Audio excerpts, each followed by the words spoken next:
The Lord is our shepherd, I shall not want. Him make an eye like down in the green pastures. Him leadeth I beside still water them. Him restoreth I soul. Him leadeth I in the path of righteousness for him name's sake. Yea! Though I Rasta, I go walk through the valley of the shadow of death, I can't fear no evil. For thy rod and thy staff them comforted I and I. Who prepare a table before I. In the presence of our enemy them. Who anointed I head with no oil. My cup runneth over. Surely, goodness and mercy. I go follow I. All the days of I life. Me I go dwell in the house of the Lord God. Jah, carry my way. How my house of Lisa? I done water. It was sickly for. How? Japata bed of you. Money echo. I go no heavy. Begba fumato. Ma uga so Lisa. Akpe kaka. Awa tanyu moye. Oyi wala don. Aw. Loko ye jeme. Olaba awo. This is the Blakk Pot, aka Kukuchonamo, where we speak truth to power. Now here we don't criticize, but if we must, it would only be on one condition: to build and not to destroy. That is why we keep saying we are in the service of God and country. Again, here we are not neutral, never claim to be, because we are not. We have actually taken sides, the side of the truth. And my name, Black Rasta. Now, in every traditional African home, there is a Blakk Pot. And each time this Blakk Pot sits on the fire, there is something super sumptuous cooking. Ingredients of so many different types, shapes and sizes, aromas and even flavors. Put aside all their differences and relocate into the Blakk Pot, where they are subjected to some really good amount of heating. At the end of the day, they produce sumptuous food. In all this palatability for the nourishment of the family in its whole entirety. This is what we literally do here. We pick up ideas from all walks of life, all and sundry, the rank and file of our people, right from the crowns of their heads all the way down to the soles of their feet. And we subject these ideas to some crucial forensic scrutiny, right after which we tease out the creme de la creme of all these ideas, and we use that for the development of our people, our continent, our land. This is the Blakk Pot, aka Kukushonemo. And here we speak truth to power. This is the home of exclusives. And, of course, this is the headquarters of the truth. Yes, the domicile of the truth, the habitat of the truth, the address of the truth, the foundation of the truth, the hometown of the truth. Yes, the bedroom of the truth. This is ultimately the truth. It's the Blakk Pot, aka Kukushonemo, where we speak truth to power. I am most excited to say we are live on Facebook. We are also live on YouTube. Please, you can also find us on Instagram. We are also on X, formerly called Twitter. And on TikTok, we keep taking and talking with the gracious hands of patriotism. This is the Blakk Pot. And remember, here we don't do politics. We don't talk politics. What we talk about is patriotism in his highest order. And we are the biggest when it comes to patriotism online, thanks to you. We want to say thank you so much. We appreciate you and we love you. Oh, our numbers are scrolling on the screen. Pick up the numbers and do business with us. Maybe you have a story you want us to follow up on. We are more than just excited to do that. This is the headquarters of the truth. It is the Blakk Pot, aka Kukushonemo, where we speak truth to power. Come here. Now watch this. At this point, my brother, my sister, if you have not as yet subscribed to this channel, hit on the subscription button. Right after that, you hit on the notification bell so that each time we are on, you will be reminded to watch. Please also recommend us to family and friends. At the same time, share the broadcast so many more people can be part of this caboodle. Today, we have a number of exclusives as usual. Oh my God. Remember, it's all in the service of God and country. And I want to say thank you so much to our sponsors. Thanks so much to Tesori D'Oriente. Now turn every single shower into a royal experience with Tesori D'Oriente. Now when we talk about Tesori D'Oriente, it's very simple. We are talking about that special shower gel.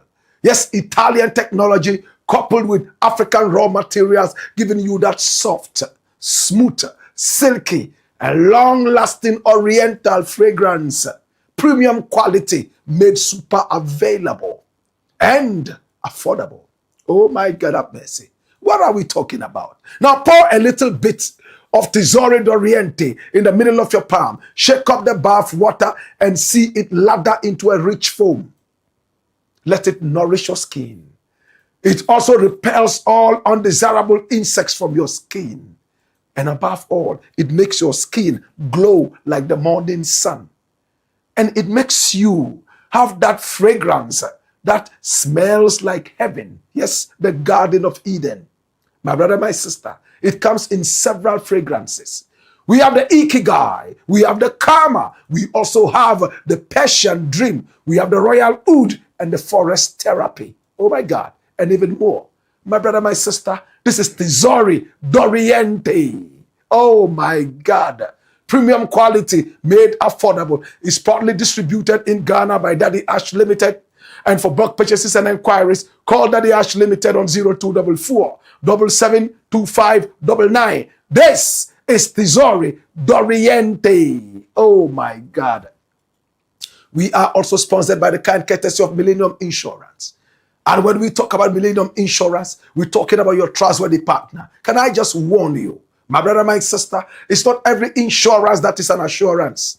Some insurance may try to protect you like a plaster, but it's ultimately a disaster. That is why I am introducing you to Millennium Insurance, your trustworthy partner. What kind of insurance do you require? Is it motor insurance policy, third party or comprehensive, theft, burglary of your vehicle? No problem. You are totally secured and insured. You are assured. What are you talking about? Personal accident and group personal accident insurance, 24/7 cover.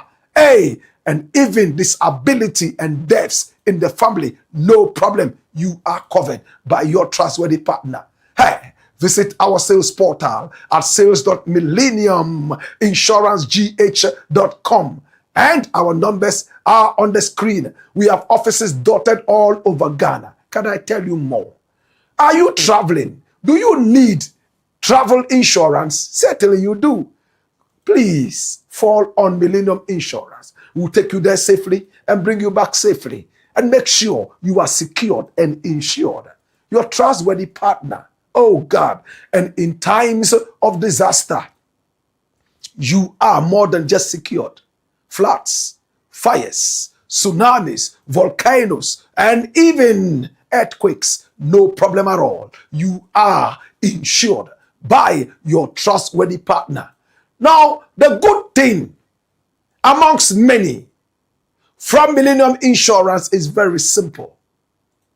When it comes to your claims, we are quick because we know that you are stressed up and we need to bring you back to the right footing.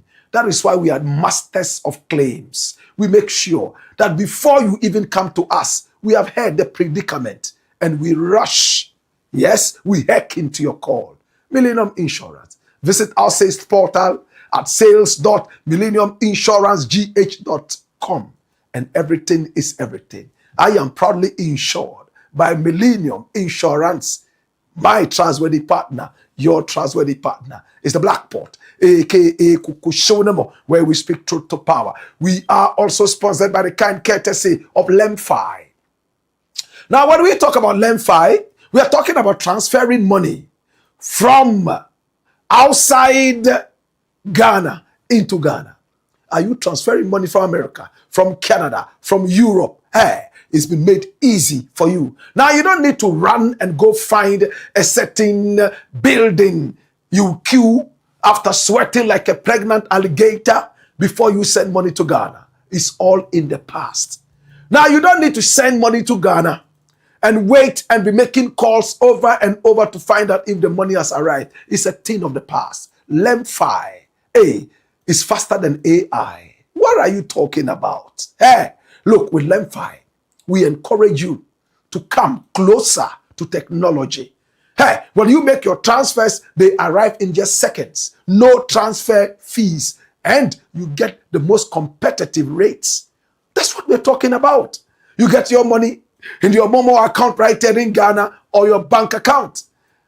My brother, my sister, it comes quicker than you ever expected. And I got good news for you. If you are a first-time sender, using LEMFI for the first time, then I'm giving you some bonuses. If you send about $100 Canadian or American and beyond, I give you $20 back. That is what is called the cashback. And if you are sending in euro, 100 euros and beyond, I give you 10 euros back. Oh, 100 British pounds and beyond, I give you 10 British pounds back. That is what is called the cashback. Just to say thank you for trusting us right here at LEMFI. But remember to use one referral code. And that is on the screen right now. One RASTA. RASTA bakupe. RASTA ekomepe. Mpese bakupe. That is what it is. It's LEMFI. And LEMFI is most credible. Yes, thank you so much. We appreciate you and we thank you. Today we have 5 very important stories to share with you. You know, and this is where you confirm the truth. It's the headquarters of the truth. And many have told me, Blakk Rasta, when we are in doubt, this is where we ultimately confirm the facts. This is the Black Pot, aka Kukushonemo, where we speak truth to power. Can I blow our horn one more time on behalf of the family? We are number 1, my brother, my sister, right here on the World Wide Web when it comes to patriotism. Is the Black Pot, aka Kukushonemo, where we speak truth to power. One more time, hit on the subscription, hit on the notification bell, and we are good to go. If you're ready, I'm more than ready. Let's get ready to rumble. Story number 1. Watch this. Doomsday. MAHAMA'S reset agenda totally useless now. And this is what KWESI Pratt Jr. And check the spelling of Pratt. It's P-R-A-T-T. KWESI Pratt Jr. This is what KWESI Pratt Jr. is saying. My brother, my sister, when KWESI Pratt speaks, in fact, it's next to the gospel to me. He's a man that I cherish, I respect, and I love so much. He has Ghana at heart. KWESI Pratt is not a corrupt human being. And when KWESI Pratt speaks, he doesn't care about his own comfort. He is only caring about the Republic, Ghana. He knows the history of Ghana. He's a crazy Nkrumahist. And when it comes to Ghana, oh my God, you can trust KWESI Pratt to be so selfless and very, very patriotic. This is the man I'm talking about. He's a veteran journalist. Oh yes. And at the same time, he's an outspoken man who has been imprisoned a number of times just because of what he says. KWESI Pratt has been imprisoned a number of times. In fact, there was a time he even had to eat snakes in prison in order to survive.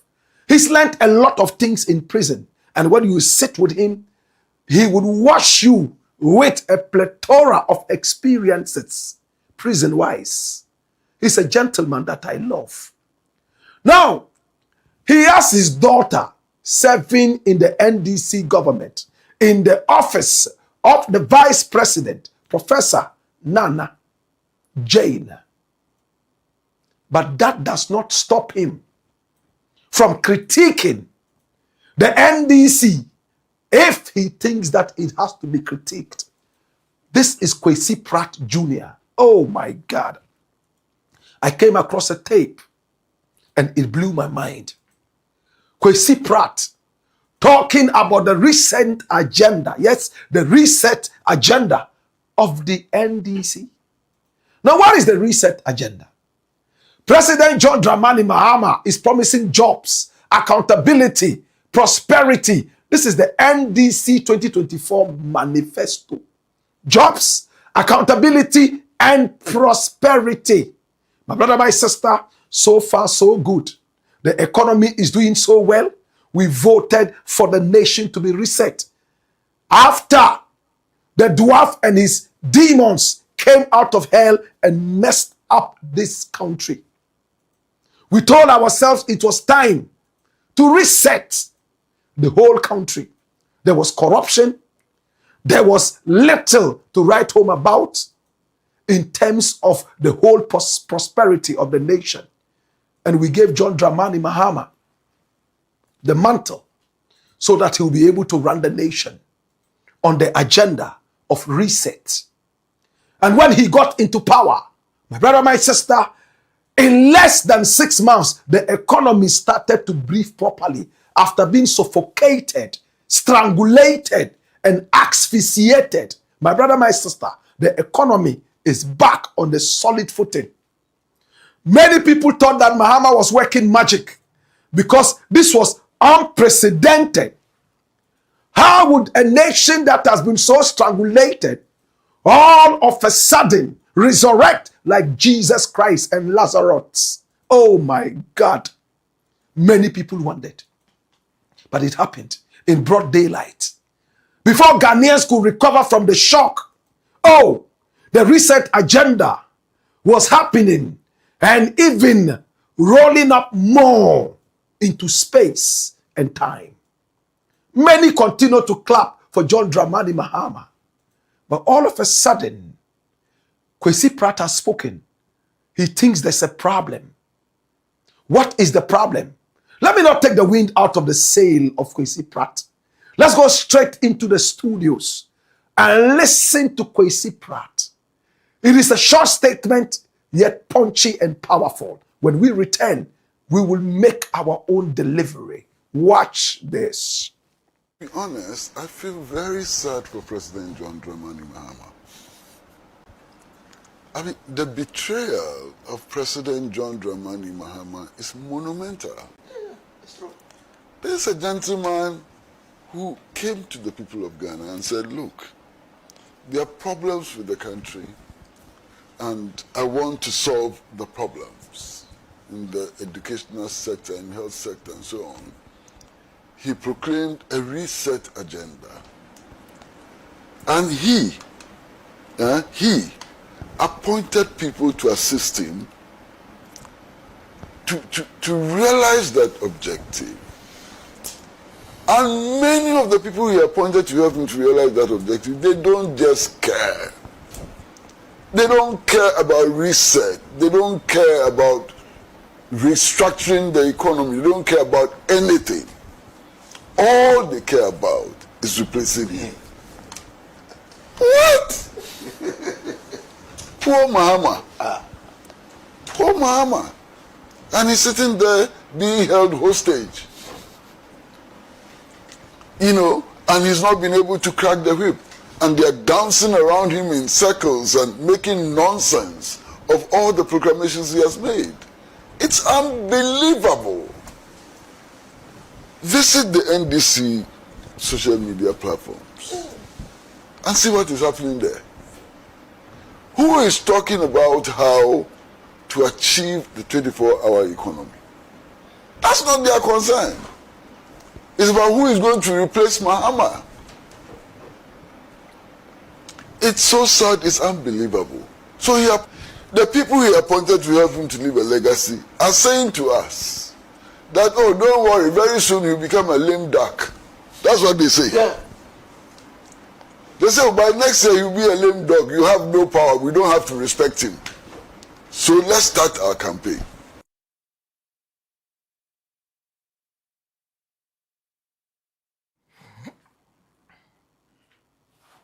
KWESI Pratt Jr., he couldn't have articulated himself better.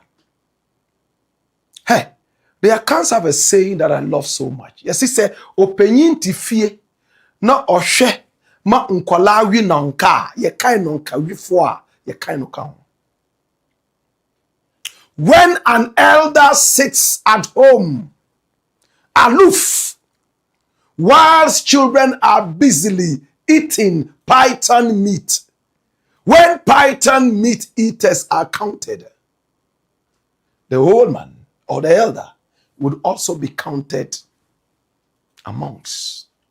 In other words, when you sit back and watch wrong being doing and you don't crack the whip or make an attempt, your silence is considered consent.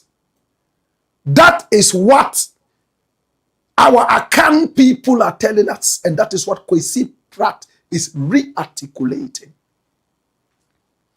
I feel sorry for Mahama, honestly.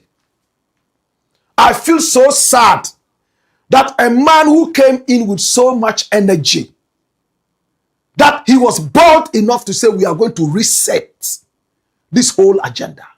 He has been in opposition for 8 solid years. They called him the drunkard. At a point, they said he was even carrying a flask full of apetashi mixed with coffee that he was drinking so he could be super high, higher than the most high. True? I'm glad they didn't say that he was mixing ntampe into it, because in this country, when they want to vilify you, it's all about ntampe. My brother, they called him a rapist. They called him a womanizer. All kinds of bad labels they slapped on him. By some divine hand, he was handpicked like in cherry picking, and he was put right there, not in a comfortable place, but right in front of the battleground. He didn't shiver. A few days after he took power, we were told by the NPP that the whole nation will be dark like doomsday because Doomso was going to come in. But he defied all these odds and moved like a stray bullet, hitting up all those hiding in the corners. And Doomso never returned. They were waiting for the slightest opportunity to run back to the gallery and paint him in all those ridiculous colors they had done in the past. But they have never been able to succeed. But now, it looks like they will succeed. There's greed. Many people were in the party before Mahama entered there. A lot of the people in the party, they have higher qualifications than Mahama. They have more experience in terms of politics than Mahama. Some of them believe that they should have been Mahama. Power miss road. In Nigeria, they say power don't miss road. There are some of them who believe that Mahama was their subordinates, and all of a sudden he's been able to rise to wherever he is. Therefore, it is a mistake. It's an error. They should have been there. But the Hausa people have a saying I love. They say, "Wake fushi the iko Allah she wa wa, wa wa wa." He's only an idiot who doesn't believe in the power of God to elevate people. My brother, my sister, this is where Mahama has found himself. Now, when you look at the news reel now, that is when you see reality in its full realness. People are fighting left, right, and center to replace Mahama. Now, the reset agenda has become a flip-flop agenda. Can I say it again? The reset agenda is fast becoming a flip-flop agenda. They are making a mockery of the reset agenda. The agenda that came to put back hair on the heads of retirees that suffered during the DDEP, the so-called domestic debt exchange problem. I don't want to call it a program. People were given unprofessional haircuts with blunt razors. And after that, they poured iodine on their bald heads. Some of them have never grown hair. Up till this day, Mahama came to fix that. He brought in young guys to be able to deal with the thing. And we all applauded. Everything is going on good. Oh, Ghanaians are beginning to gain respect in the eyes of people who hitherto look down on us. People who in retrospect look down on us. Now they are seeing that things are happening. Hey! And we sit down with bated patience. Can I repeat that? We sit down with bated patience, waiting for the 24-hour economy, the backbone of the whole reset agenda. And all of a sudden, people are in a hurry to replace him. They have totally forgotten about the reset agenda. And it reminds me of the Battle of Uhud in Islamic history. When the Muslims went to war, they won the war. They were so excited. They had chased the enemy away. And instead of focusing on the war, you know what they did? They started running after spoils. Can somebody explain to my audience what it means to say spoils of war? Booty. When they were running after the booty, you know what happened? They descended from all the key points. Listen attentively. This is the Uhudic advice I'm giving to the people. They descended all the way from the strategic points, running after booty, spoils of war, whilst the enemies were running. You know what the enemy did? They went back and took up the strategic positions again and started firing at the Muslims and finished them. It was in that battle, my brother, my sister, that the prophet of Islam, Prophet Muhammad, was so hurt, he even lost a tooth and blood was coming out. I want to believe that I've told you the right history. It's been a long time. It just came. My brother, my sister, the two very important battles that the Prophet Muhammad fought, it was one that nobody wanted to remember. The Battle of Badr was big. Battle of Uhud was rich in failure. And then there was the Battle of Handag, the Battle of the Trench. Why is my Islamic history coming today like that? But my brother, that is what it is. The NDC is beginning to Uhudically lose positions, strategic positions, and calm down to run after spoils of war because the enemy is running away. But the enemy is regrouping, turning around to come and do something. I am sad at this. Yesterday, I decided to take a trip to Tema. It was raining heavily in the night. A very good friend of mine, he's called Prophet Testimony, Clement Testimony. He invited me over to his church. And I went there with my bishop, Bishop Samuel Osei Tutu. This is the man. I love him so much. He has been able to run away from all the focus lights. He's been able to run away from unnecessary controversy. Yet he's one of the most anointed, my brother, my sister, when it comes to Christianity. I've known him from Takrady more than 25 years ago. I went with him. And then he picked up the microphone and was preaching. Oh my God. He was prophesying to the people. It was raining heavily. And this man, when he prophesies, oh my God, it hardly fails. You know what happened? All of a sudden, he saw me sitting in the corner in my turban, and he walked over to me. Listen to what he told me. Watch this. The ruling party, you know them. Omuntem Bechiche.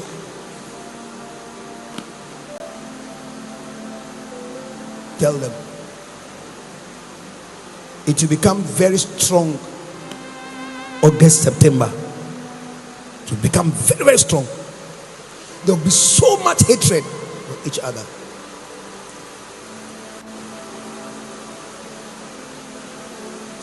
Till the extent that the president will have to make decisions to take some of them out and make them ordinary people.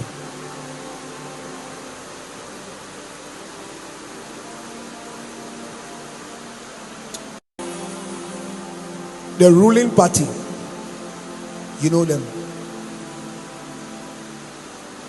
Omuntem Bechiche.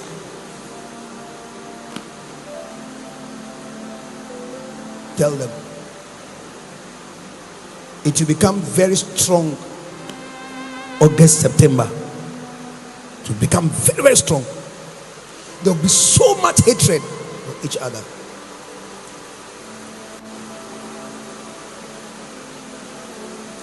Till the extent that the president will have to make decisions to take some of them out and make them ordinary people.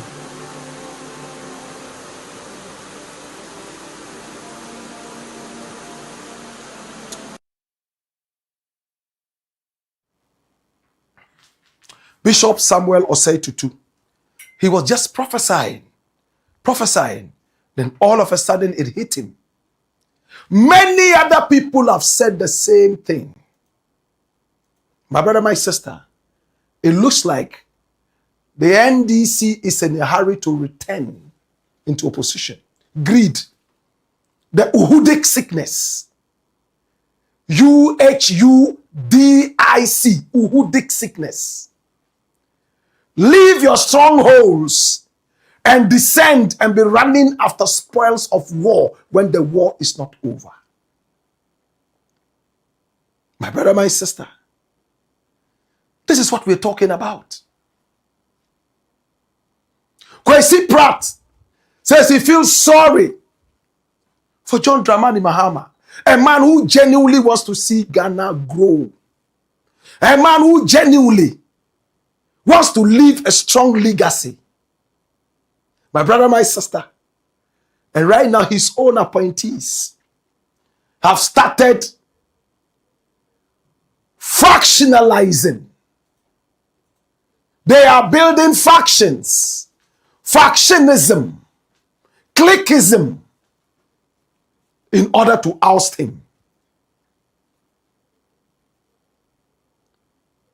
My brother, my sister, this is what we are talking about. My brother, my sister,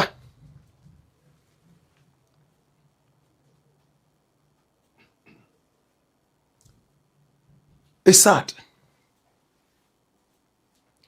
But these are not the only people complaining. There's a gentleman called Agbe. He is a foot soldier of the NDC. He has also spoken and he's been captured on court cards and published all over the place. This arrogance must stop now. NDC operative, he fires appointees.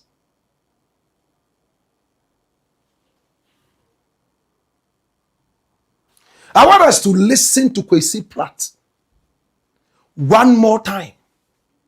And when we return, we'll close this story. Watch this. To be honest, I feel very sad for President John Dramani Mahama. I mean, the betrayal of President John Dramani Mahama is monumental. Yeah, it's true. There's a gentleman who came to the people of Ghana and said, look, there are problems with the country, and I want to solve the problems in the educational sector and health sector and so on, he proclaimed a reset agenda. And he appointed people to assist him to realize that objective.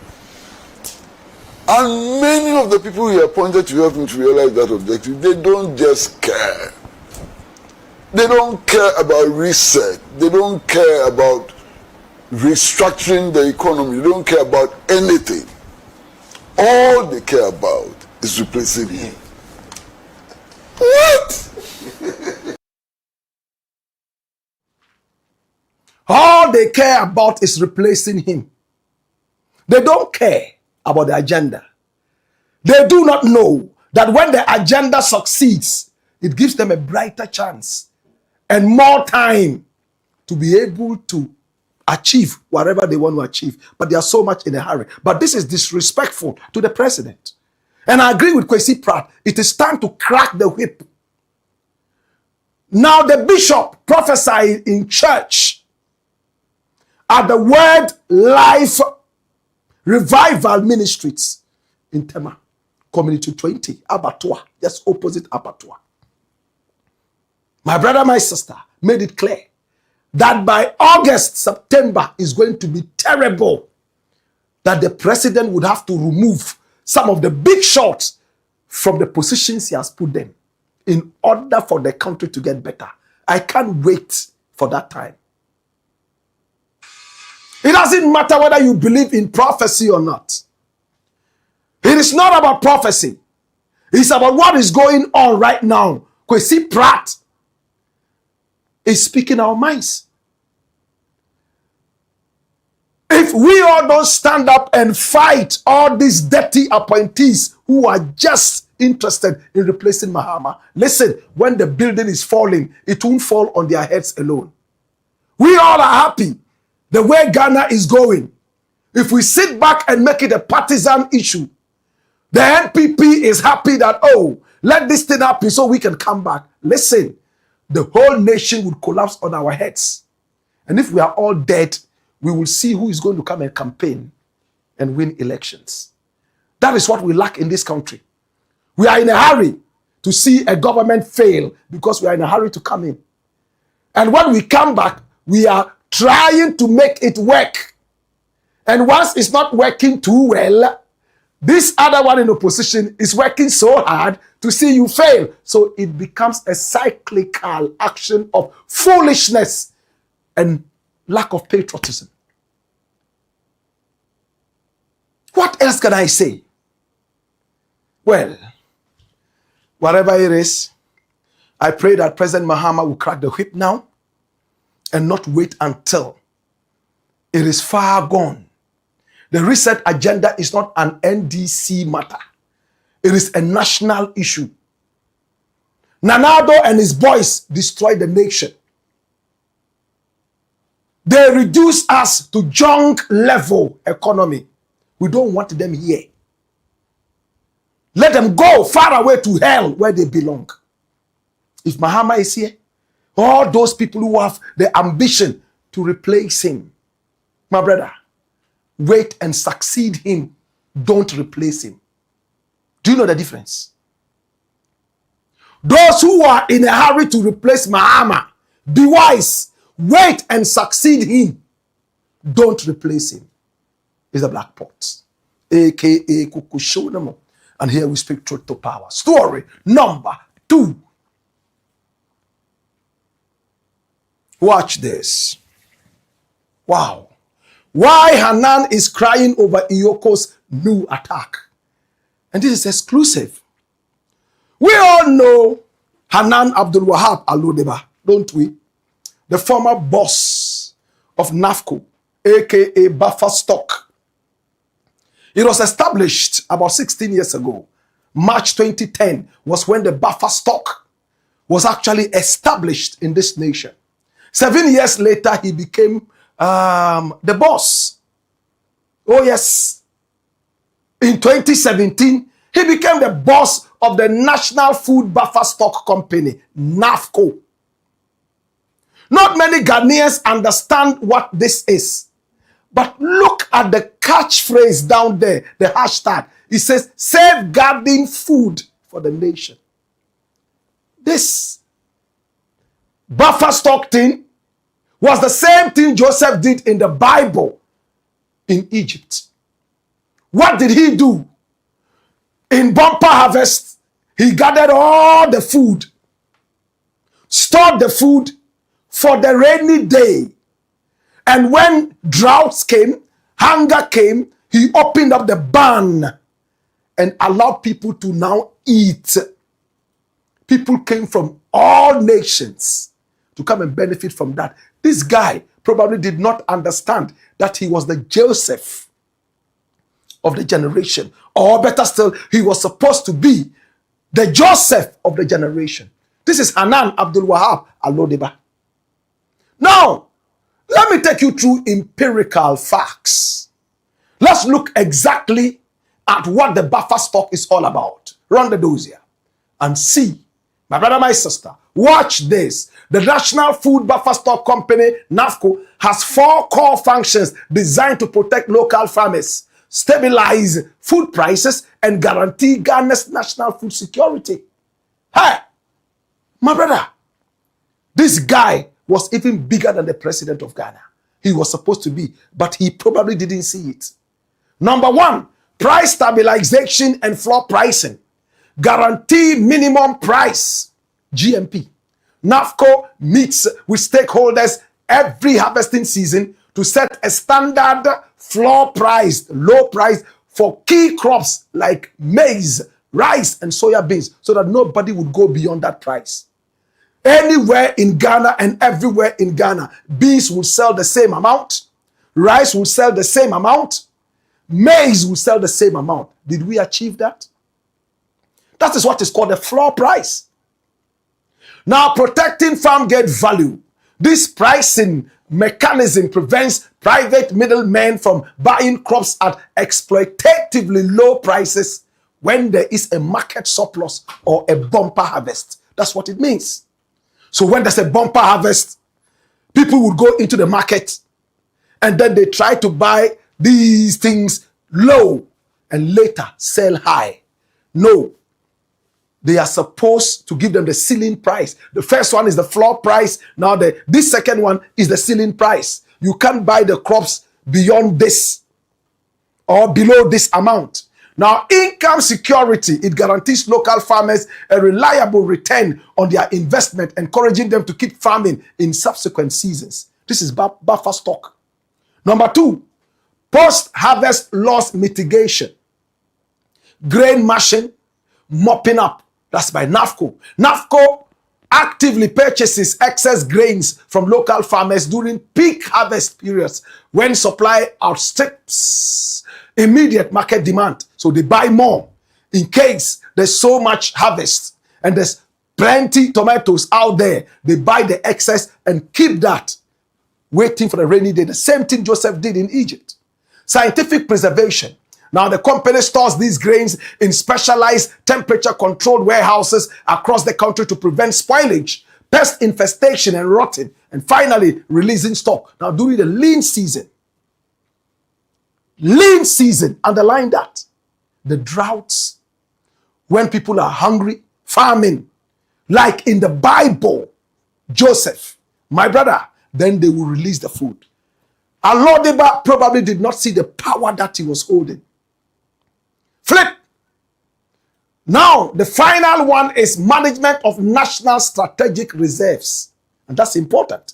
NAFCO is legally mandated to maintain a permanent emergency food reserve for the government of Ghana. Permanent food reserve.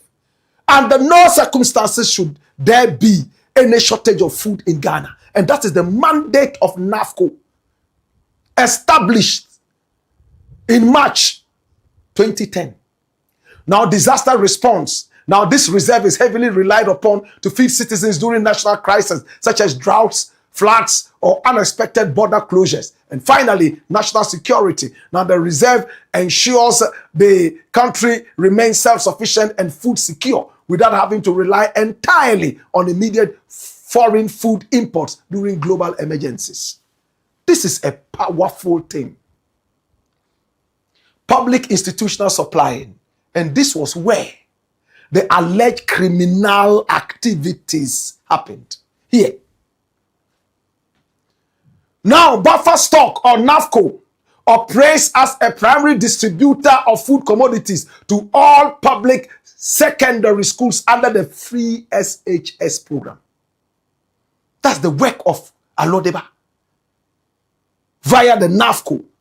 State agency supplies. It supplies stable foods to other government institutions, including the Ghana Prison Service, the Ghana Armed Forces, and public hospitals.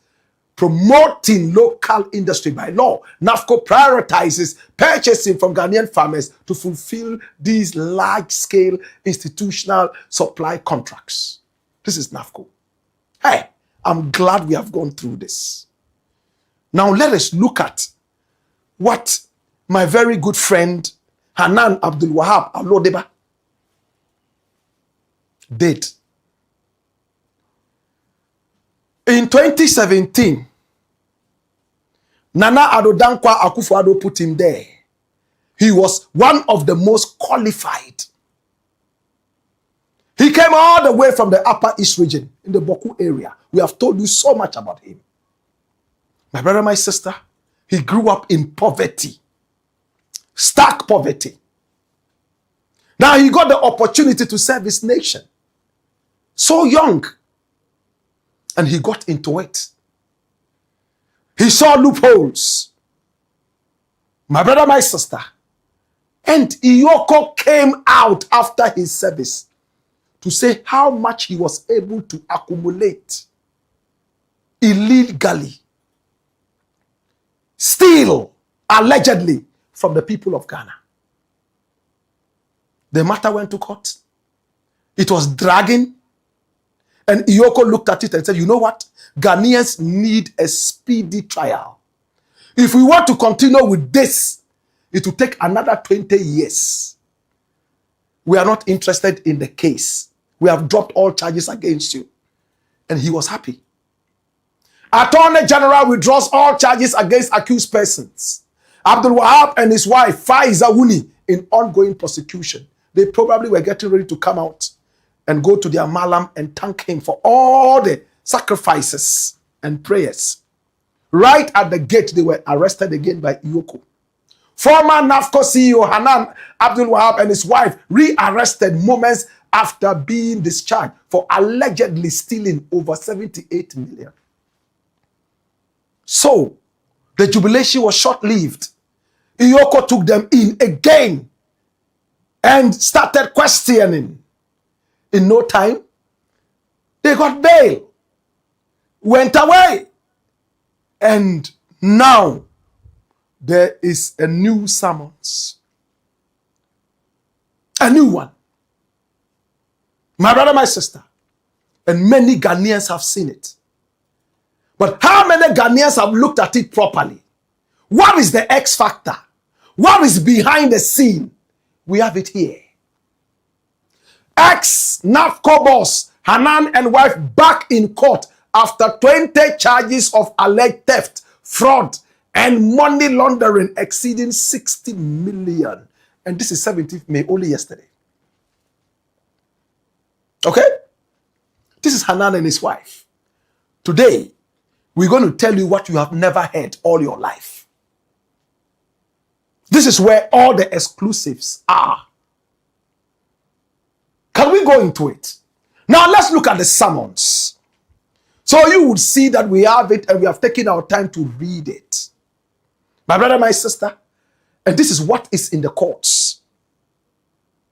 It's flying in the courts. Now watch this. Hey, it was filed on the 15th of May, 2026. Office of the Attorney General and Minister of Justice Prosecutions Division, P.O. Box MB60, Accra, in the Supreme Court of Judicature, in the High Court of Justice, Accra, AD 2026. And this is the docket number. Hanan Abdul-Wahab Alodeba, the Republic versus Hanan, and then Faiza Said Wuni, first and second accused person. Now you realize that all the companies have been dropped. and it is very, very strategic. Now, in the first one, all these ones were added, and it would have taken so long for cross-examination. All the companies opened by Hanan allegedly would have to be present time after time, and it will be long. My brother, my sister, Capo di Tutti Capi and his Ioko decided that no, Ghanaians want a speedy trial. That was the reason they dropped it and grabbed him again and grilled him again. And this time round is 89 million Ghana cedis more. Hanan is only 39 years. Now watch this. Statement of offense, defrauding by false pretense, contrary to section 131 of the Criminal Offences Act, 1960 Act 29. Particulars of offense. Hanan Abdul-Wahab Alodiba, 39 years old, that you, sometime in 2017 in Accra, in the greater Accra region, and within the jurisdiction of this court, did by false pretenses obtain from the National Food and Buffer Stock Company Limited a sum of 734,400 Ghana cedis. The same being the Ghana cedi equivalent of 127,500 United States dollars only. That's 127,500 US dollars purportedly for rent covering the period May 2017 to May 2019. Count 2, and please, we're going to explain this in a bit. Count 2, statement of offense, willfully causing financial loss to the Republic, contrary to section 179A3A of the Criminal Offences Act 1960 Act 29. And then, my brother, my sister, it goes on and on and on. Dash it away. Now let us go into the summary of the whole thing. And we'll tell you things that are not here. Now, Hanan is a 39-year-old guy. In 2017, when he became the boss, so young, he was given an opportunity to serve his nation. But from what prosecutors are saying, he blew the opportunity. He flunked it, my brother, my sister, and used it to enrich himself illegally. Can I tell you more? Now, Hanan, in 2017, according to this writ, was picked up by the president of Ghana, Nana Addo Akufo-Addo, and he was made the boss of the buffer stock. And when he went there, 2017, he quickly said he needed accommodation. And the people of Ghana said, okay, no problem. We'll give you accommodation. He said he got accommodation. He had gone to East Legon. He had gone to other places, Airport Hills, and he finally ended up at a place called Chain Homes. And he had rented a house there, situated on plot 2.51. My brother, my sister, Chain Homes is at Chado. It's a very luxurious place. The president lives there. Sami Jemfi lives there. Can I take you through? Let's fly a little bit over the heads of the people living in Chain Homes. This is Chain Homes. My brother, it's not for the poor. It's not for me and you. No, forget it. Watch this. Hey, this is Chain Homes. Look at the entrance alone. It's like Queen Elizabeth's mansion. Look at these guys. They are working every second. No light goes off there for even 10 minutes. They will come and fix it. This is Chain Homes. Built very, very well. My brother, my sister, look at the chandelier. Look at the exquisite nature of the caboodle. My brother, watch the seats. Watch what you are watching. Hey, this is Chain Homes, my brother. And we got this from their official site.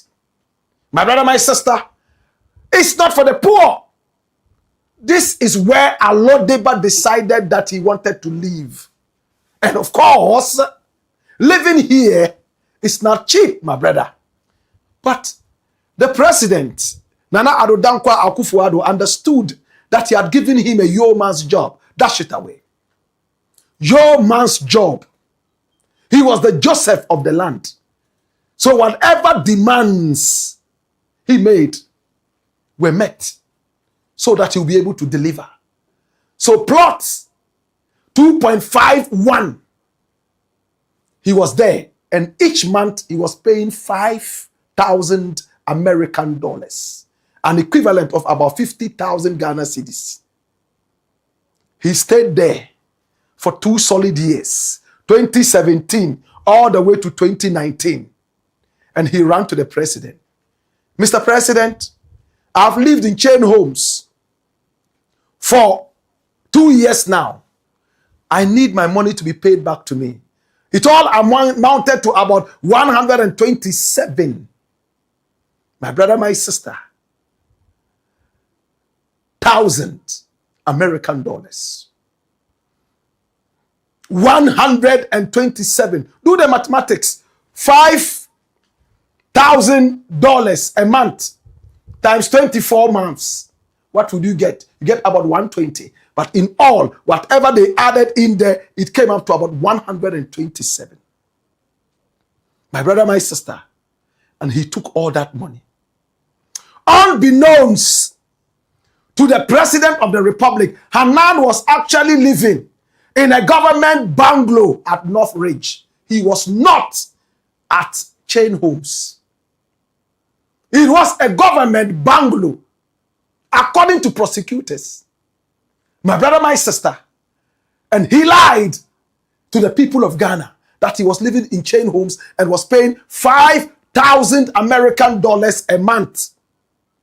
When investigators went to the place and looked at the place, they realized that at the time that Hanan even said that he was living at plot 2.51 chain homes, there was no house there. It was just land. Plot 2.51 started being built in 2019. Hanan said he was living there from 2017 all the way when the place was only bare land. Maybe he put a tent there and was living there. It's still chain homes. If you live in a tent on the plot, once it's chain homes, it is still worth 5,000 American dollars, isn't it? Now watch the interesting thing here. Hanan now decided that he would buy a house at chain homes. And it cost him 1.58 million American dollars. And with chain homes, you identify the plot, pay front money, so they will build the house for you. So chain homes started building the house in 2019. My brother, my sister. And he turned around. His house at North Ridge, which was a government house that he was living in, and lied, according to prosecutors, that he was in chain homes. He turned around and bought that house for $800,000. Is it clear? The facts are all here. According to what prosecutors have pulled out. And the backdoor conversation. This is what we are giving to you. So he lied to the people of Ghana that he was living in chain homes at a plot that had not been built until 2019. And he had been living there from 2017 and collected money, pocketed, and went and paid. So he has a house there on that plot now. Can I tell you more? Hanan also had a penchant for girls. He liked young girls, you know. It's okay. He's a Muslim and he can marry up to about 4. It's accepted. He was flying exorbitantly. His girlfriends, friends, S at the end, outside the nation, especially to Dubai. Time after time. And when I saw some of the documents, I was shocked. You know what he was doing in Dubai? Apart from the simurmuri and dugu, which I don't have too much of a problem with. That's a Muslim. Maybe he's going to pay bride price and he's doing his thing. That's not my concern. This is where my concern is. He went to some top designers and brands. Hanan loves watches. And he bought watches for 200,000 American dollars. 200,000 American dollars. To the point that even the designers in Dubai realized that he was a big spender, and they were giving him VVIP treatment to take photos, standing by some places that are reserved for VVIPs. Can I tell you some of the brands? Are you ready? Patek Philippe. Patek Philippe. Look at the kind of watches. Patek Philippe. Hey! Audemars Piguet. Le Barassus. Come on, Baranzum. Dodo. Look at the watches. These were the brands. One watch, 200,000 American dollars. Audemars Piguet. And then he was also dealing with Vacheron Constantin. Look at the watches there. He bought these watches between 70,000 American dollars and 200,000 American dollars, according to available facts. And he became a big spender, the big boy. He went to watch modeling in Dubai. He was flying into Dubai, left, right, and center. My brother, my sister, with his slave queens, the buffer stock boss. This is Hanan Abdul-Wahab Alodeba. Jesus have mercy. My brother, now this is why Hanan is crying. He's been slapped with an 89 million Ghana cedi theft charge. And this time round, Ioko wanted it quick. Having gathered a lot more facts. There's a guy working with Hanan called James Tieku. We won't show his photograph.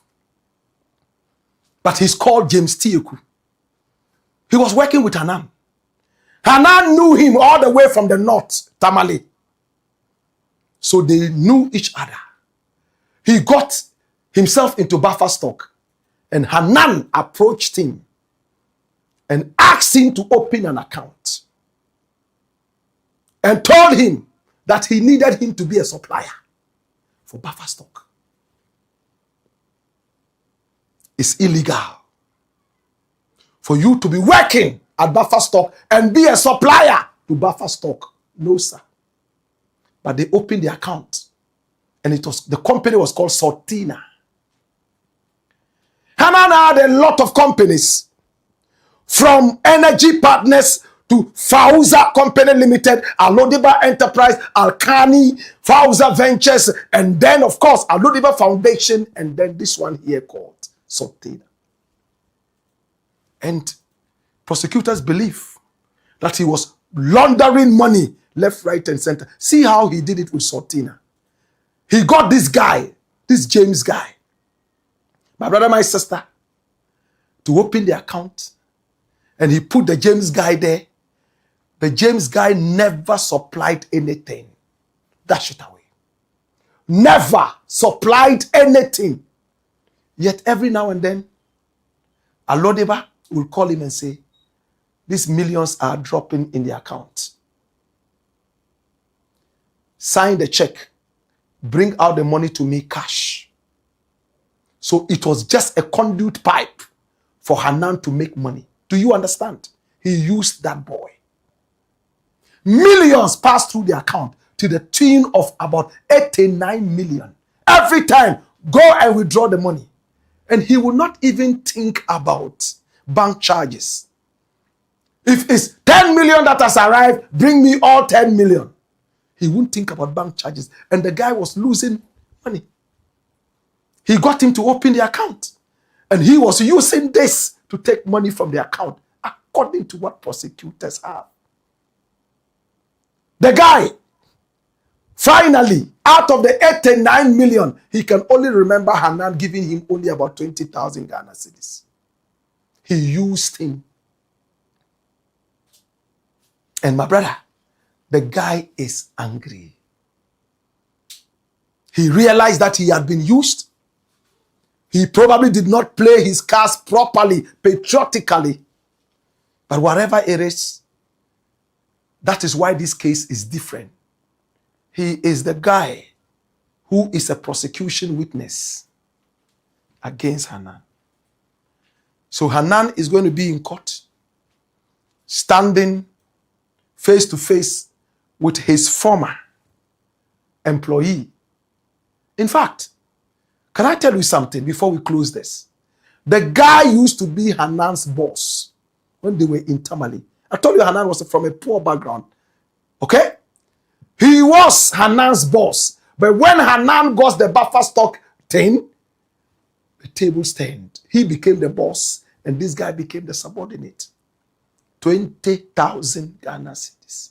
And Hanan bagged as much as 89 million, flying his slave queens to Dubai for them to go and watch modeling and buy watches from those brands. My brother, my sister, Patek, Philippe, Audemars, Piquet, and Vacheron Constantin. Excuse me if I'm not pronouncing them well. Me, I'm used to watchless wrists.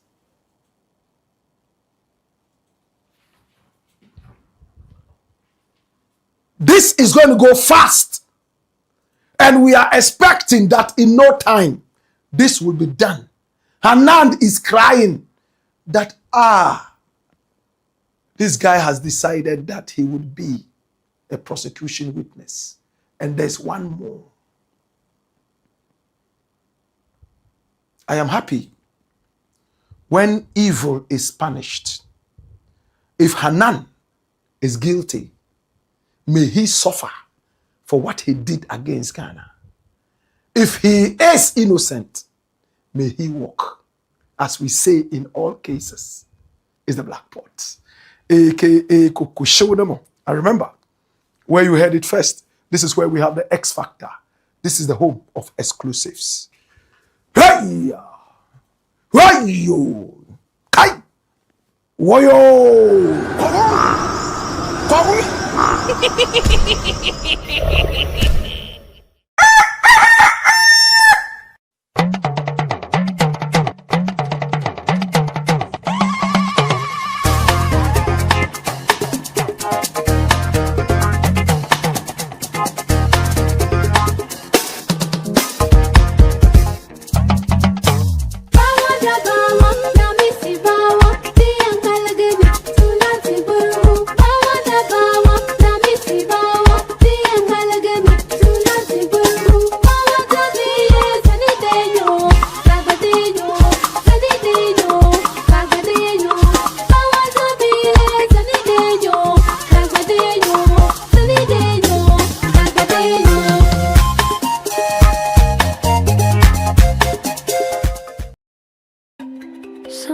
Sometimes you just need a moment for yourself, a moment to slow down, feel the water, and let the day fade.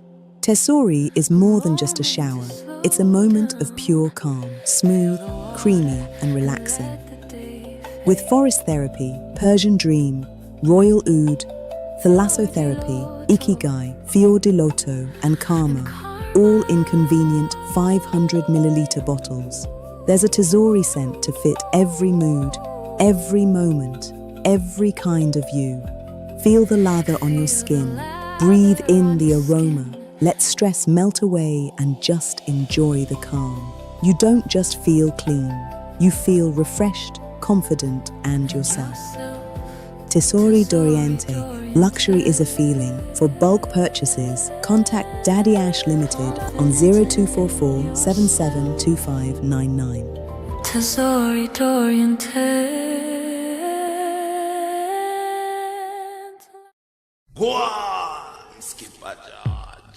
Blackpot, Coco Show, man.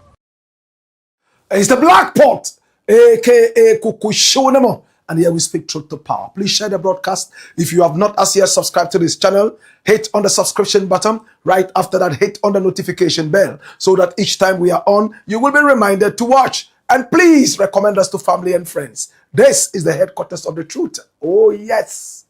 Without much ado. Story number 3. Watch this. Dodo.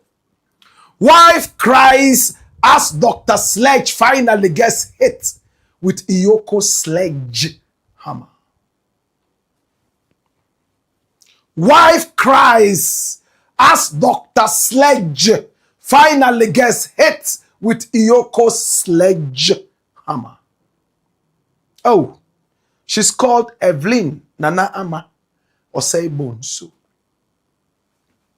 Evelyn Nana Ama Osei Bonsu, aka Queen Amadia. When she got married to Dr. Sledge, her name was dropped and she became Evelyn Nana Ama and took on Captain Sledge's name, Dodo. And she became Evelyn Nana Ama Dodo. This is the beautiful lady. She's about 49 years young. She's more than 10 years older than the gentleman here. She's light-skinned and he is dark. Oh, that's a very beautiful mix. My brother, my sister, she has been picked up by EOCO. And EOCO, I believe by now, is getting so much information. She was trying to leave the country, and then at the airport, she had a rude awakening. She had shock waves sent through her brains when she was told that she was on red list. She couldn't fly. Before she realized, she was picked up and she was sent all the way to the offices of EOCO, where the interrogation began with her consent. My brother, my sister, this is Queen Amadia. How did Queen Amadia and Dr. Sledge meet? Can I tell you something? Queen Amadia was married to a man called Mr. Kuma. Mr. Kuma was quite rich.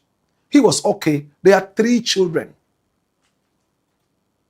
Then whilst they were in the marriage, something interesting happened. Mr. Kuma was older, several years older than Queen Amadia. Maybe things did not go too well in the bedroom. Maybe some other reasons came into play. Sledge came along the way, and he probably was able to hammer hotter and better. Jesus. She was sponsoring Sledge. Sledge was a nobody. He had nothing. This lady was sitting on Mr. Kuma's money. She sponsored the poor boy over and over. And then the two of them decided that, you know what? Let's get married. And Queen Amadia told Mr. Kuma that she wanted to move on. Oh, honey, why? Honey, please, don't leave me in my old age. Look at the children. Oh, as for the children, we'll take care of them, but I'm not happy in the marriage anymore. I want to go. Oh, honey, please think about what we have achieved together. I beg you. Why? No. She moved on and married Sledge. Then, Nana Ado's government came into power. Money was flowing through the myth. My brother, my sister, oil for gold, gold for forex, and all that nonsense. And according to prosecutors from the office of the OSP, 94 million American dollars was doled out in hot cash and given to the lover boy, Dr. Sledge. Nana Yaudiodu. He took the money. Now he was seeing his own money, fresh and hot, better than Mr. Kume's money that came to him via Queen Amadia. He was his own big boy. And he started to gallivant from one slave queen to the other. There was a slave queen that he was dating. And we have information that the same slave queen was also two-timing him and dating a deputy minister whose name doesn't, in fact, he doesn't deserve to have his name mentioned. My brother, my sister, this is where the story gets sweeter. Sledge decided to marry this woman, the second one, and he did. He married her from the information we had in a traditional wedding as the second wife. Amadia was sad and angry. I've taken care of you all this while. Oh, remember all the good things I did for you. Please don't do this to me. Why? Argument upon argument, argument upon argument. But Sledge was in love with the slave queen and not with Amadia. He probably just used her hair to climb. Same way she probably also used Mr. Kuma to climb, and after which she pushed him off and sat on top. They say karma is a female dog. That is not a pet.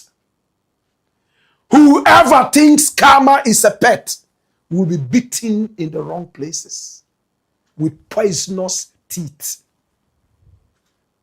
Now watch this. Amadia is not happy that Sledge is running after women. She has spent so much time spending money also on Sledge. This is how we are going to pay me. She got depressed. My brother, my sister. She was struggling to make at least one baby for Sledge, but the baby wasn't coming. This lady is almost hitting 50. Oh, she tried to try. But Sledge's eyes were on this other woman. My brother, my sister, we will keep her name here for the time being. Hey, she got angry. They quarreled, almost divorced, if not divorced.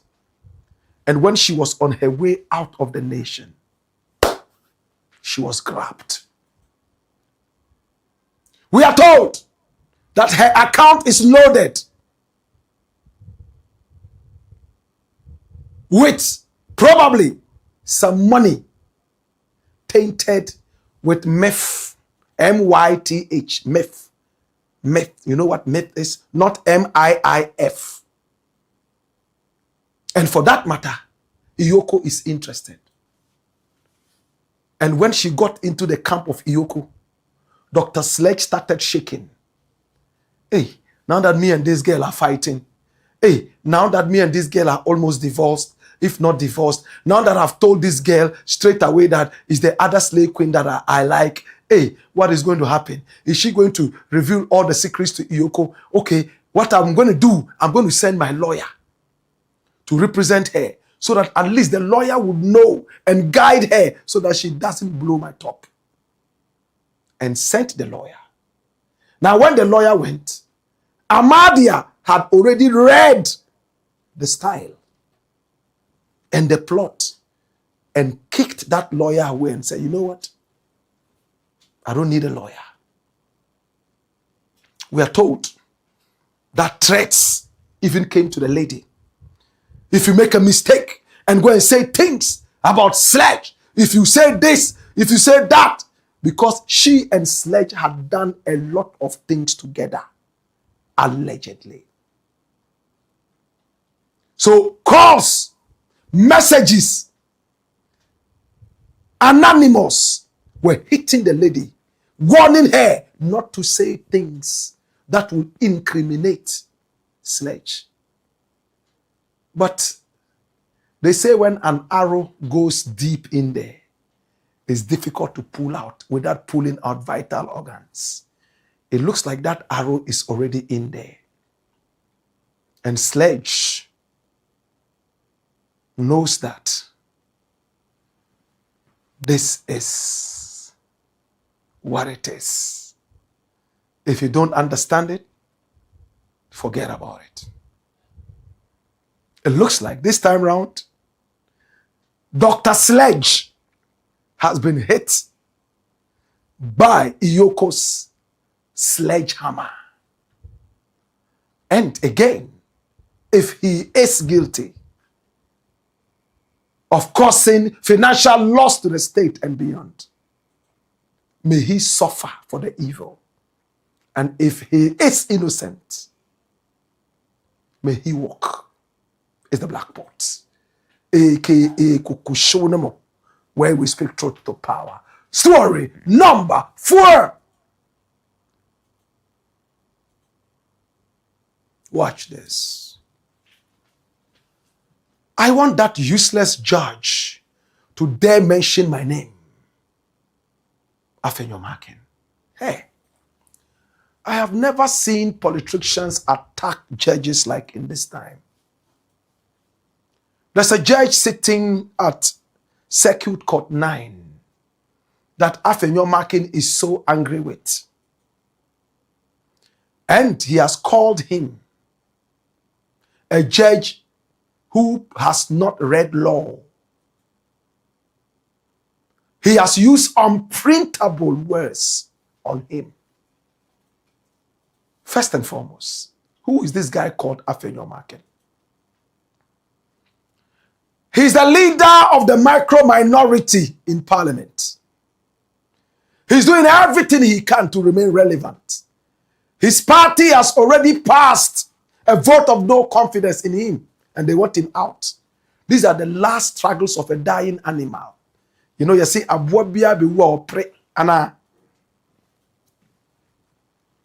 wants to do everything in his power and beyond his power to appease and to impress his micro-minority. My brother, my sister, this is AFENYO-MARKIN. Hey, we have more information on things that are about to happen because of his actions and inactions. We won't go into that because we have no permission to speak now. My brother, this is AFENYO-MARKIN. Why is AFENYO-MARKIN so angry that yesterday, Sunday, he decided to organize a press conference and speak? Come here. Run the dossier and watch this. Hey, watch this. Now, the legal dispute involves the arrest, prosecution, and remand of the new Patriotic Party Bono Regional Chairman, Kwame Bafo, aka Abronya DC. That's why he's angry. On May 13, 2026, Abronya DC was arraigned before the Accra Circuit Court 9. The Ghana Police Service charged him with 1. Publication of false news. 2. Offensive conduct conducive to the breach of peace. Now, the charges stem from a social media video posted by Abronya DC. Now, in the video, he fiercely criticized an unnamed circuit court judge and openly questioned their professional impartiality. Now, during the court proceedings, the presiding judge denied Abronya DC's bail application. Now, the judge justified the denial by stating that the accused was likely to repeat the offense and continue making reckless public commentaries if allowed to go home. Consequently, the judge ordered him to be remanded into National Investigations Bureau, that's the NIB, formerly called BNI custody, until the final determination of the case. And he's angry.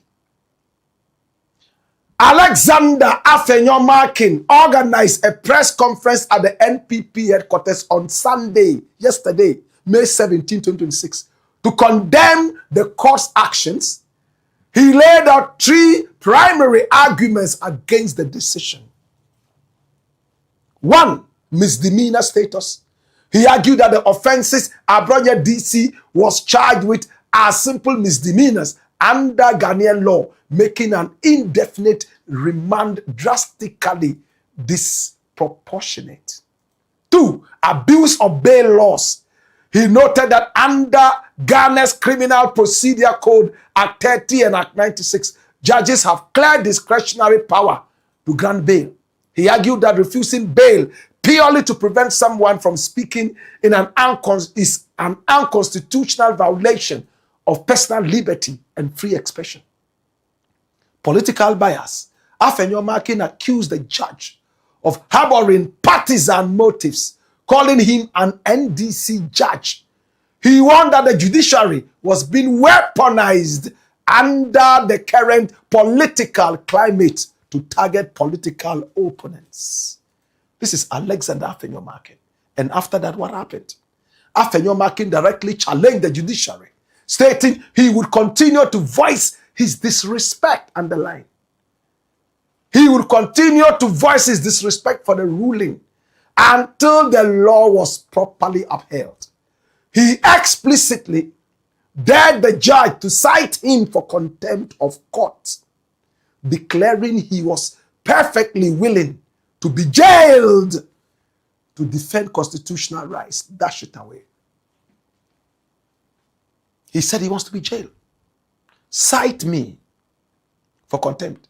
And this is not the first time Abronya is going in there on remand. This is about the 3rd time.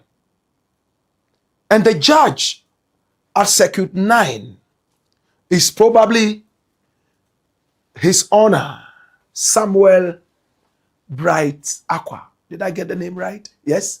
His Honor Samuel Bright Aqua. It looks like that is the judge sitting there.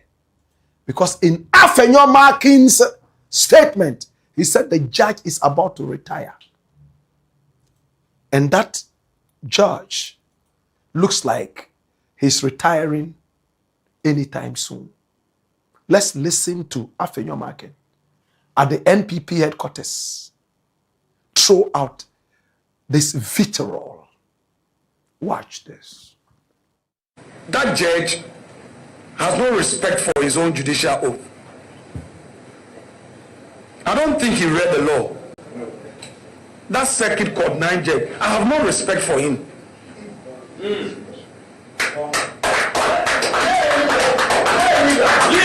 For a judge to say that he's remanding Abronya into BNI custody until the case is finally determined, such a judge can never have my respect.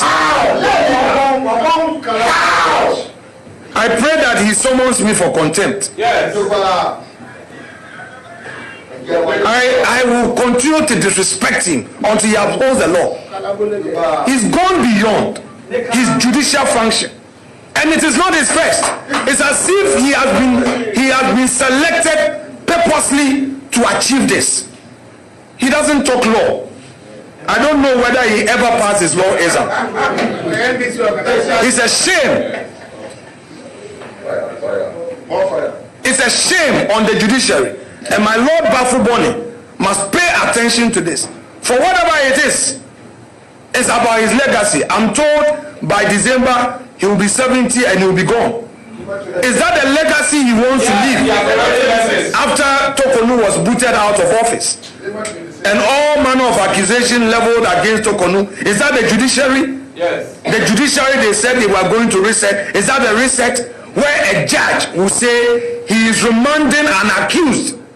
Because if he allows him to go home, if he grants him bail, he is likely to talk again. So he should remain in custody.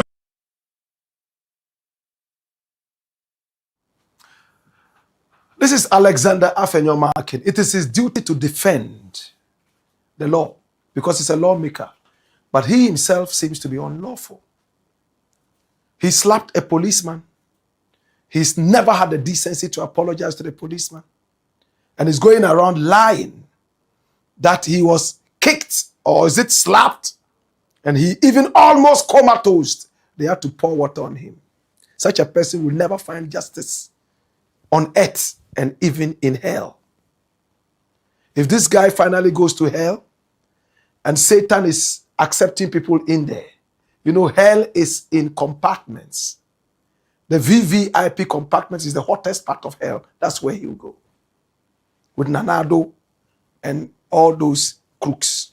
They will all go there. My brother, I am happy when people defend justice. But when you go to equity, you go with what? Tainted hands? Dirty hands? Sick hands? How can you, in one breath, be seen fighting for justice, yet you are meeting injustice to an officer of peace? Peace! You must be the devil. You must be the devil. He says the judge shouldn't have put Abronya in there for so long. Well, I probably would not have done that if I was a judge. But the judge gave a reason that Abronya has the penchant of going back to social media to spew those same things. For that matter, the first bail that he got, he went out and did this. We realized that the other time too he did this. In order not to be beaten twice, thrice, 4 times, let him be there. And AFENYO-MARKIN is so frustrated that his NPP people will come to him and say, so you are defending Abronya and you ended up getting him in there? That is what is making him make all the noise. But hear me. You don't gain anything when you vilify the judiciary. The judiciary works in hand with the Parliament of Ghana. True? You all work hand in hand. So if the hand starts slapping the face, you are cutting your own nose to do what? Spite your face. Could there have been a better way to approach this? Rather than running to the gallery and calling the judge distasteful names? I will never respect this judge. He doesn't talk law. That means we put a square peg in a round hole. That means it's fraud. Did he ever pass his examination? That is what AFENYO-MARKIN is saying. My brother, my sister, I'm so sad for Abronya. Much as me and Abronya do not agree sometimes, I don't wish somebody to be locked up because of things that they say. Yes, I understand that if it's in breach of the peace and he has the tendency, the potential of causing havoc, we probably may have to hold the people down in one way or the other. But if this guy continuously gets locked up, every now and then he's locked up because of things that he says, and his party is not ready to sit back and say, you know what? Could it be a problem with this guy? Because you cannot always be right. That every time you are locked up, Every time people find what you say distasteful, sometimes check yourself too. Step back and check yourself. But I know Abronya talks without facts. He's a semi-illiterate. That I know. But you also know you chose him as a communicator for your party. My brother, if you smear yourself with honey, stop complaining that flies are chasing you.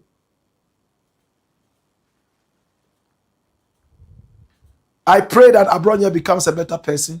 Sometimes he makes me laugh, and I think that that is quite interesting. Beyond that, I won't go to Abronya for facts.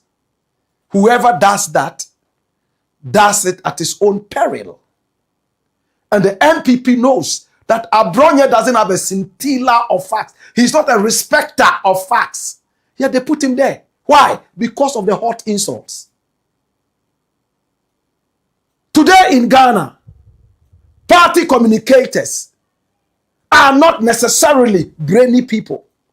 Like you hear Sami Jenfi talking, and it makes a lot of sense. And the NPP guy, what's his name? He has an English name like this. I mean, forgive me if I've... Yeah, but...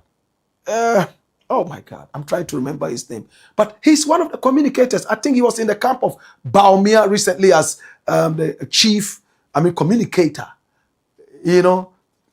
Anyway, so this is the person I'm talking about. He's also a brilliant guy. Even though sometimes they can be unnecessarily political. See? On Miracles Abuaji is the guy I'm talking about. I may not agree with him all the time, but I prefer him to Abronya. I will listen to Miracles. He will give a few empirical facts, and I can go home with that. Abronya does not understand what facts are. He doesn't. They are only interested in insults. They walk around with an encyclopedia of insults tucked under their armpits. Every day they have a new insult. Insults that our ancestors even abandoned. They go back and pick them and unleash that. And that is supposed to be a communicator. Are you serious? What are they communicating? Does Abronya know the difference between... No, man. Don't let's go there. Already he's in a BNI custody. We pray for him to come out and become a better person. But it is what it is. It's a black pot. Is the judge going to cite AFENYO-MARKIN for contempt? Do you think what he said was contemptuous? Or do you think it was out of excitement? Do you think he should apologize? What do you think is the black pot? AKA Kokushonomo, where we speak truth to power. When we return, we have a final story. Hey-ya! Hey-yo! Kai-dodo! Wayo!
It's the black pot, aka Kukushonamo, where we speak truth to power. At this point, I want to say thank you so much to our sponsors.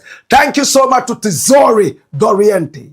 Turn every single shower into a royal experience. And thanks so much also to Millennium Insurance, your trustworthy partner. Thanks so much to Lemfi. Hey, with Lemfi, no transfer fees, and you get the most competitive rates. Remember to use the referral code. 1 RASTA. RASTA Bakupe. mpese bakupe is the Blakk Pot, aka Kukushonamo, where we speak truth to power. Please subscribe to the channel, hit on the notification bell so that each time we are on, you'll be reminded to watch. And also, please recommend us to family and friends. We are the biggest online when it comes to patriotism. Here we don't do politics. What we talk about is 100% patriotism in the service of God and country. Story number 5. Kai Dodo. Watch this. Ghana market best, only next to South Korea. And this is Bloomberg talking. Do we know Bloomberg? Now, Bloomberg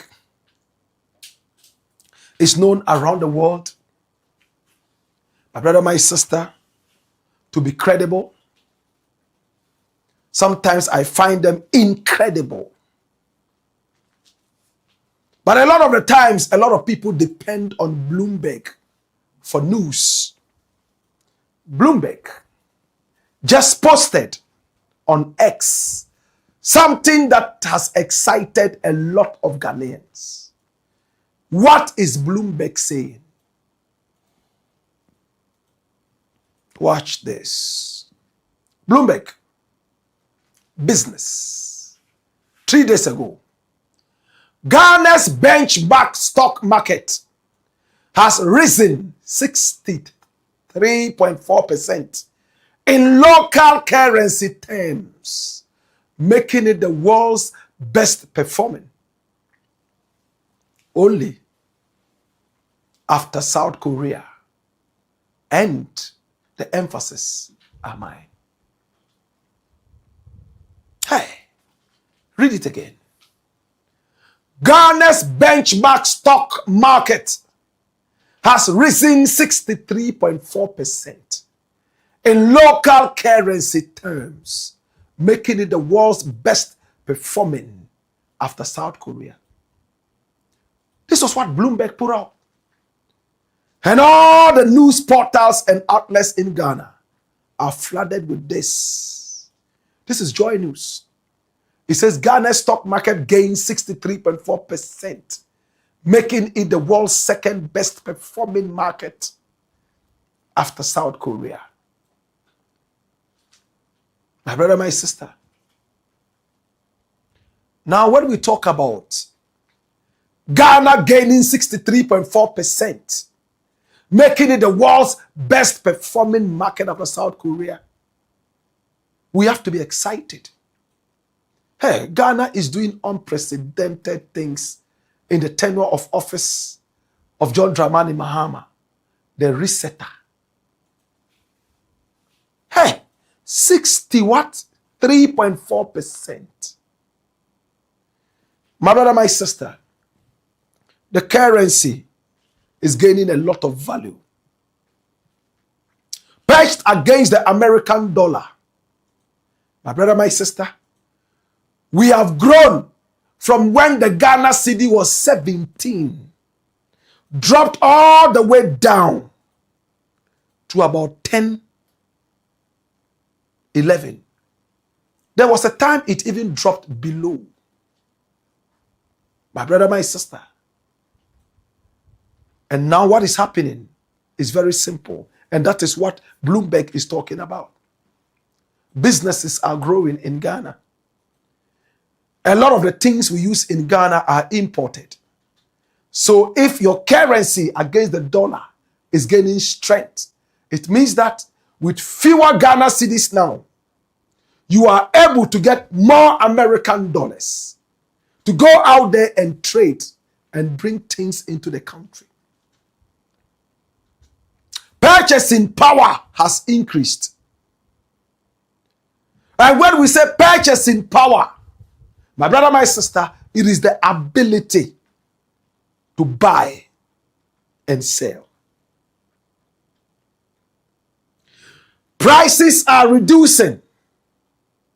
More commodities are coming into the market. Ghanaian businesses are flourishing. Now, if you needed so much money to get dollars in the days. Now you need less. And with the less, you even get more. Businesses are jumping into the country. We have Chinese businesses all over the place. Syrian and Lebanese businesses all over the place. South African businesses. But the good thing is that Ghanaian businesses are also springing alongside. The average Ghanaian is protected. My brother, my sister, and the economy is booming. Now, when you go into the Ghanaian market, a lot of people are doing business now more than before. Businesses that have collapsed have all sprung back to life. The government has been able to give a very beautiful, create a beautiful atmosphere for businesses to thrive. What we call conducive business climate for businesses. That is what is happening right now. Many people are comfortable now coming into Ghana to do business and even staying outside Ghana and doing business with Ghana. Ghana is paying its debts. We just said bye-bye to the IMF, having paid our debts. My brother, my sister, at this point, all we can say is whatever has brought us here must be maintained and improved. Can I say it again? Whatever has brought us out of the oblivion, out of the deserts of Egypt, all the way into this Canaan, must be maintained and respected. The financial discipline. Mahama refused to borrow.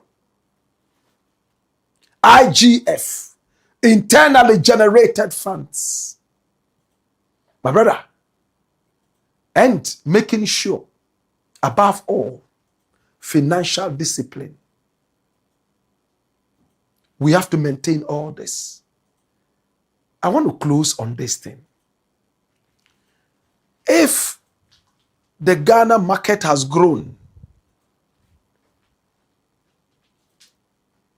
all the way beyond 60%, and Bloomberg is reporting it, and 24-hour economy is even not fully operational now, then you can imagine where Ghana would be should the 24-hour economy even start. What happened to the Commander Sugar Factory? Is it operational? Not yet. Should all these things start, you can imagine where the country would be. It's time to celebrate Ghana. It's time to celebrate our economy. It's time to celebrate our president and all his appointees. And again, let's keep our eyes focused on the prize. It's the black pot, aka Kukushonemo. And here we speak truth to power. We'll take your final comments and we are done. Our numbers are scrolling on the screen. Pick up the numbers and do business with us. If you have a story you want us to follow up on, we are most excited to do that. This is the Blakk Pot, the biggest online TV when it comes to patriotism. Here we don't do politics. Here we speak with decorum. This is the Blakk Pot, aka Kukushonemo, where we speak truth to power. Send your comments in via Facebook. Let them also come via YouTube. And we shall take them one after the other. Okay? Thank you so much for joining us. We appreciate you. Akana Yozurai says, Blakk, how come he knows that he's bigger than the president because he works for himself, not for his nation? Why South Africans? Why would the South Africans chase us? I don't understand the comment. Look at it again and come back, okay? Nate Tomlin says, your criticism on Shatta about the yellow Lambo has, well, I think he's trying to say, is the truth out when you are talking about it to clear the air of hatred?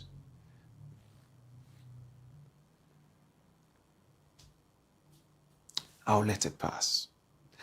Osikani Darlington says, Soundquas 87, come and listen to what you did to our beautiful country, Ghana. MPP. Why? PRAYT says, not all the appointees of the president want to want to replace him. Mahama should be very vigilant and strong enough to eliminate all evildoers in his government. I agree with you. Benazu says, it's time. Vincent Kingsford Beidou says, good evening, Blakk Rasta. I am watching from Bremen, Germany. Ufoma Omoto Holy says, good evening, Blakk Rasta, more fire, bro. Emmanuel Mawuli says, Pui. Ras Revo says, keep waking up the sleeping masses. Salute, Ras Revolution. Love and respect wherever you are, my brother. Ras Okoko Fisu Moon says, come here, watch this, dash it away. More comments coming in. We are Pandipamank, and this is Blakk. Now, it shouldn't be about the election anymore. We need people that are ready to serve with dignity. Not people that are craving for power to come serve their stomach. Especially the same thing we're talking about. Ayele Amu. Ayele is a female name, right? Ayele, I like that name.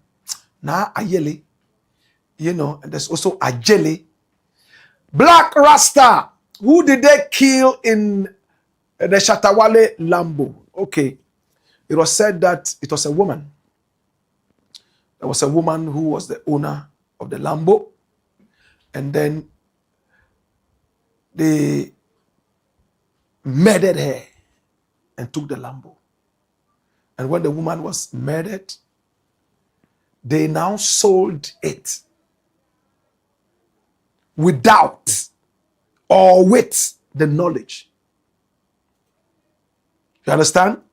To another person who bought it with crime proceeds. Do you get it? I know where you are going with this question. Listen attentively. And this yellow Lambo issue is not over. Please mark it. That you are hearing it here for the first time. I don't have the permission to give details. But I can tell you that it's not over. That's why the other comment, I said, I'll let it pass. But you, I will answer. Okay? We are told that the yellow Lambo you are talking about, the original owner was a woman whose car was hijacked and murdered. Now, those who did that picked up the car, sold it to another person who might not know or have known that this was what happened. But he also bought it with crime proceeds, money from crime, and shipped it to Ghana. Do you see the link? So I leave it there. So, Doche Wisdom Cyril says, careful with your ignorance. Okay, I don't know who is referring to. I don't know. Careful with your ignorance, okay? All right? Let's know who you are referring to, okay? More comments coming in, and also send them via YouTube, or they could come via Facebook, okay?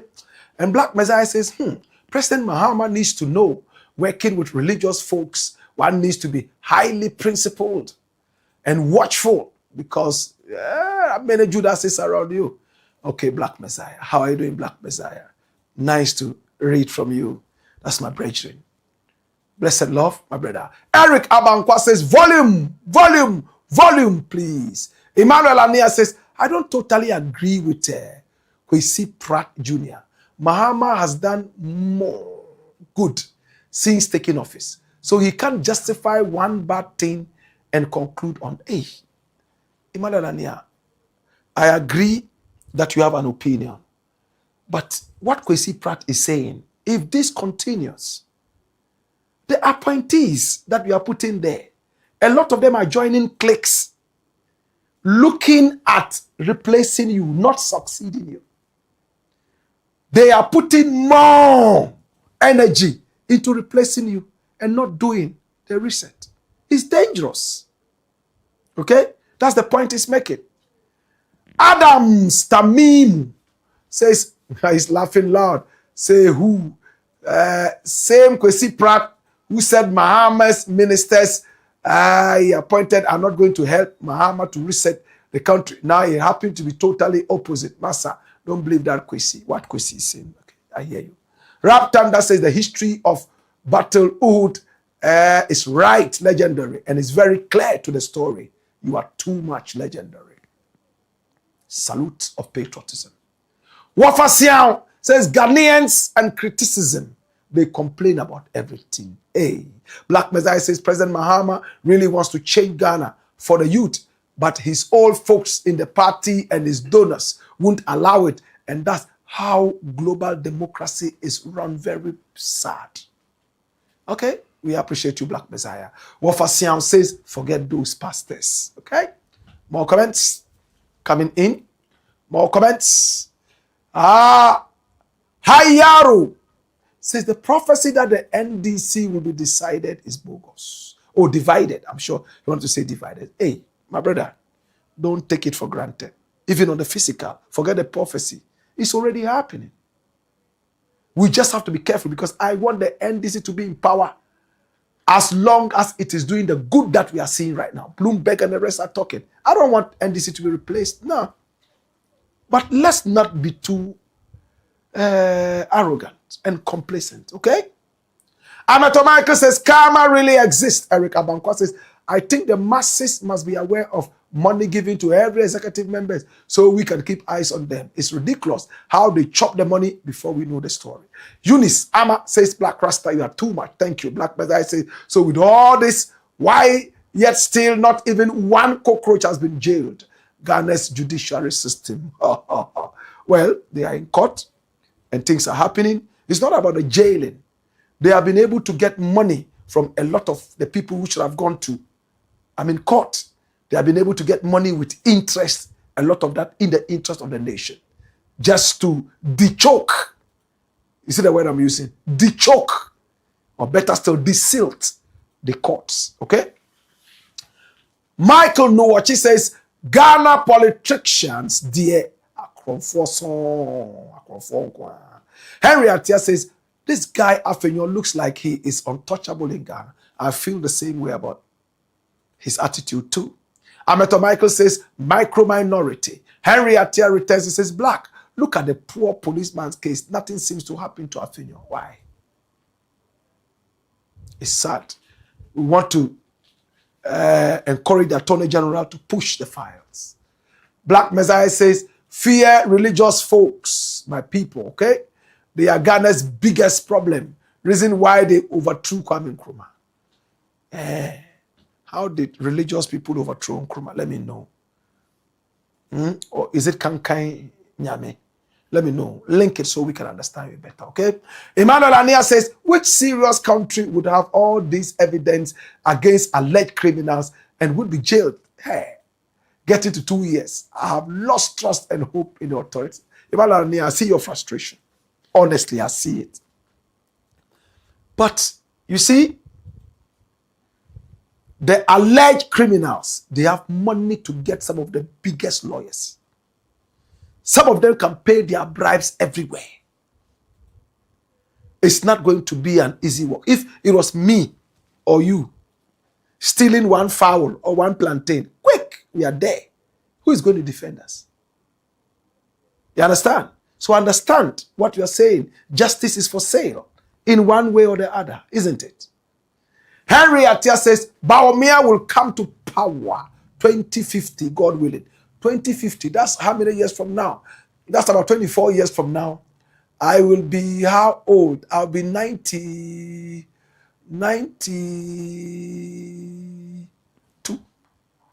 thereabout. 92, thereabout. 92. By that time, well, I won't say what I'm going to say. Atule Awini says, Atule, fire. Black Messiah says, Chichiman's watches. Ha ha ha. Ameto Michael says, no one no chop. Over. Okay. Charlotte Agbeka says, so if these people who were working for Akufo-Addo were spending money like this, how much would Akufo-Addo himself and maybe Gabi Asarochedako, right, be spending? Hey, this is a question for the gods. Ani Adonani says, good evening, Black Rasta, more fire. And Michael Nuwachi says, Ghana politicians dear. Yate. Ras Okokofi Sun Moon says, whether JM fails or not, as for the NPP, never again up. I agree with you. Stephen Kwao says, more fire. Watching from Sunyane. Osikani Darlington says, Mahama must succeed whether rain or shine. The resetting agenda must happen. Any person who tries to misbehave in the NPP, NDC, will be used as a scapegoat for Ngongo. Yao Adobo says, good evening, Prof. Some of our leaders are too egocentric. They should rather rally behind the man to reset the country. May God bless our President Mahama. But please, Prof, go easy on them. Okay. Thank you so much, Yao Adobo. Hamid Sule says, Salam alaikum, Black Rasta, watching you live from Afenya, Jerusalem. More fire. Yao Adobo says, in fact, we are enslaved in the hands of our own leaders in Africa. May God have mercy on them. Kesmiru Boya says, fire burn the wicked politicians. And he says, I don't blame Afenyo, rather I blame the Attorney General who is sitting on the docket. What else do you expect from him? God help the country. Ghana. Ameto Michael says, hey, our country or nothing. Kelly Blakk says, Black Rasta, honestly, I'm disappointed in the Mahama government because they are too slow to prosecute wrongdoers of the past government. Always stories. Why?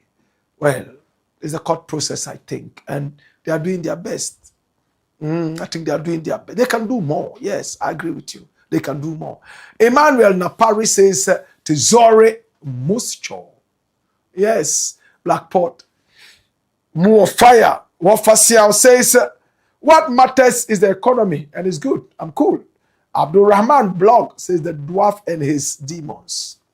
Black Messiah says, I support Uncle KWESI plot absolutely, even though president and team doing some good works. But still, one single tomato costs 5 cedis. Maybe the highness are in there. Rap Thunder says, KWESI Pratt Jr. says, nothing but the truth, legendary. Eric Abankwa says, your volume just went down. Can you look into it, please? Oh, really? How many more people experience that? Let's know, okay? Emmanuel Ania says, if the authorities had jailed at least one of these alleged criminals, Hanan and the rest would have stayed silent. Okay. We want to say thank you. We want to appreciate you. We love you. We appreciate you. Remember, our numbers are still scrolling on the screen. Pick up the numbers and do business with us. And remember to also tell us your story that you want us to follow up on. We are happy to do that. Until then, God bless you. God bless you. God bless you. It's been the Black Pod. Hey yo. Hey ya. Wayo.